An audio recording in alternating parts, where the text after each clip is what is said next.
Recently আপনারা শুনে থাকবেন যে কি মুস্তাফিজুর রহমানকে নেওয়ার জন্য আইপিএল টিমে অনেক বিবাদ হয়েছে, অনেক ঝগড়া হয়েছে। মেইন রিজনটা জানেন?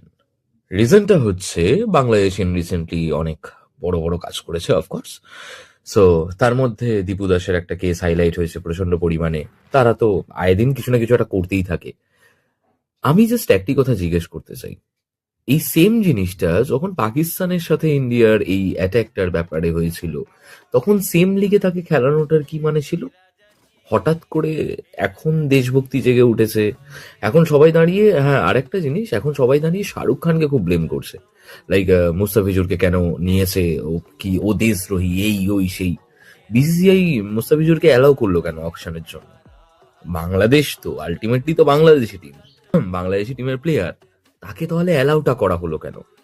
এটার কেউ জিজ্ঞেস করছে না, কারণ বিসিসিআই এর যে হত্যাকর্তা, তিনি অমিত শাহর ছেলে জয় শাহ।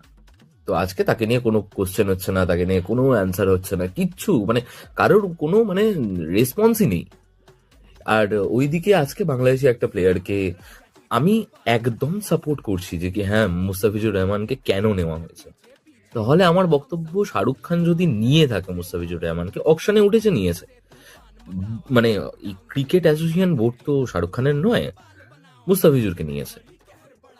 আজকে যদি মুস্তাফিজুর মানে অকশনে উঠলোটা কি করে? ওকে অ্যালাউ করা হয়েছে, তারপরেই উঠেছে। হ্যাঁ, আরেকটা ভালো নিউজ, সেটা হচ্ছে এখন আর মুস্তাফিজুর ইয়েতে নেই, আইপিএল টিমে নেই, স্কোয়াডে নেই, কেকেআর থেকে বাদ দিয়ে দেওয়া হয়েছে।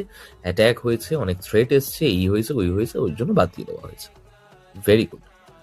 আমার বক্তব্য, তাহলে আডানি বাংলাদেশে ইলেকট্রিক সাপ্লাই করছে কি করে? তারপরে এই যখন পাকিস্তানের সাথে ইন্ডিয়ার এইরকম একটা কান্ট্রি লেভেলে, একটা কান্ট্রি টু কান্ট্রি একটা ঝামেলা হচ্ছিল, সেই সময় দাঁড়িয়ে এটা কি করে পসিবল হলো যে কি তাদেরকে সেম লিগে খেলানো? আমরা বয়কট করব, এই করব ওই করব, ওসব ভুলে যাও। খেলালো কি করে? কারণ টিআরপি আসে।